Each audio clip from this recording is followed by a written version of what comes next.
Somewhere right now, someone your age has more money than you. Someone is in better shape. Someone has the relationship you want, the career you want, the life you think you should have. And here's the uncomfortable truth. You already know this. You checked this morning. It's called your phone. 2,000 years ago, a Roman philosopher wrote that we suffer more in imagination than in reality. Today, we've built machines that industrialize that suffering. But the Stoics found a way out of this prison, and it's not what you think. It's not just stop comparing. It's something much more precise. Stay with me because by the end of this video, you'll have 3 tools they used, and they still work. First, let's be honest about something most self-help videos won't tell you. You cannot simply decide to stop comparing yourself to others. Comparison is not a bad habit like biting your nails. It's wired into you. For most of human history, your survival depended on knowing where you stood in the tribe. Status meant food, protection, a mate. The people who didn't track their standing didn't pass on their genes, so your brain runs comparison software automatically in the background all day long. You don't choose it any more than you choose to hear a loud noise. The Stoics understood this 2 millennia before psychology gave it a name.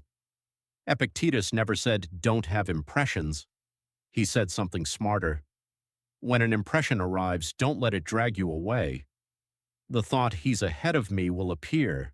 That's not the problem. The problem is what you do in the next 3 seconds, whether you examine the thought or obey it. So here's the reframe this entire video rests on. The goal is not to stop the comparison from appearing. The goal is to stop it from ruling you. That's a game you can actually win. Now, why does comparison hurt so much? The Stoics had a surgical answer. Epictetus divided everything in life into 2 categories: things that are up to you, your judgments, your choices, your effort, your character, and things that are not up to you, your reputation, your genetics, your starting point in life, other people's success, luck, timing, almost everything else. Here's the trap. When you compare yourself to someone, what are you comparing? Their salary, their body, their follower count, their apartment. Look at that list. Every single item is in the second category, things that were never fully up to you, and by the way, never fully up to them either. Their success is a cocktail of effort, yes, but also luck, timing, connections, and 1,000 invisible factors you will never see. So comparison isn't just painful, it's inaccurate. You're comparing your inside to their outside, your full uncut footage to their highlight reel, your chapter 3 to their chapter 20. It's not even a real measurement, it's a hallucination with a scoreboard. Marcus Aurelius, the most powerful man on the planet, an emperor who could have compared himself favorably to literally everyone alive, wrote in his private journal that ambition means tying your well-being to what other people say or do, and sanity means tying it to your own actions. Read that again. The man who had already won every external comparison decided the game itself was worthless. That's not a loser's cope. That's the winner telling you the trophy is hollow. If Marcus is the view from the top, here's the view from the bottom. Epictetus was born a slave, not metaphorically, an actual slave in the Roman Empire. His master shattered his leg and he limped for the rest of his life. If anyone ever had grounds to look at others and think, "Why them and not me?" it was him. Free men, rich men, healthy men. He was surrounded by people who had everything he didn't. And yet Epictetus became one of the freest men in history, so free that emperors studied his words. How? He drew a line.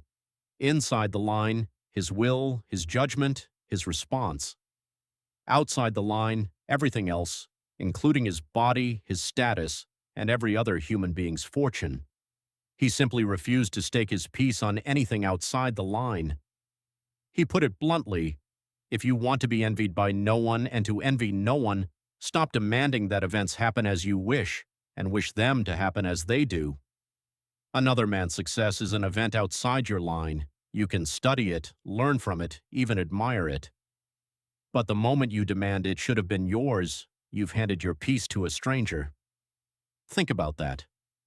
A slave with a broken leg found the exit from the prison of comparison. Your excuse was what exactly?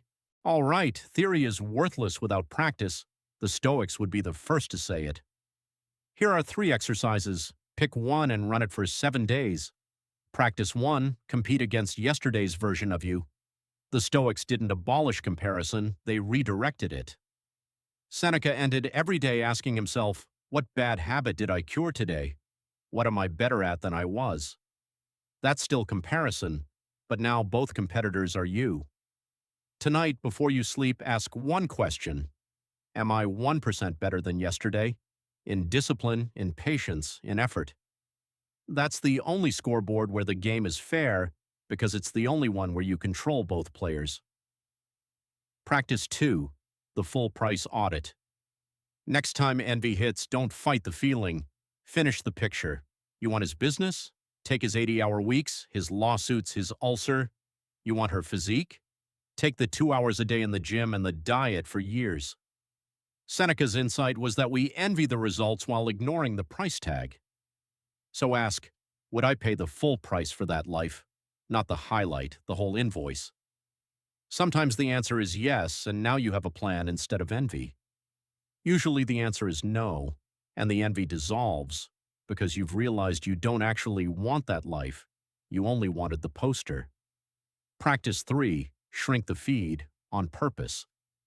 Epictetus said it plainly. If you want to improve, you must be content to appear foolish about external things. Translation for our century: you don't owe your attention to everyone winning at games you don't even want to play. Do one concrete thing today. Mute the 5 accounts that reliably make you feel behind.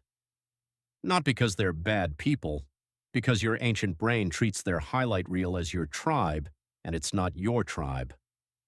Curate the room you live in. The Stoics chose their company carefully. Your feed is your company now.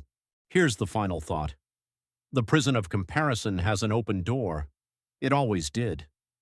Marcus proved you can walk out from the top. Epictetus proved you can walk out from the bottom. The lock was never on the door. It was in the direction you were looking. Stop measuring your life with someone else's ruler. Compete with who you were yesterday. Pay attention to what's inside your line. Everything else is weather. Now, there's one more prison we need to talk about. It's the voice in your head that replays conversations at 2 a.m., that runs disaster scenarios on a loop, that thinks and never acts. Overthinking. The Stoics had a brutal, practical cure for it, and that's the next video.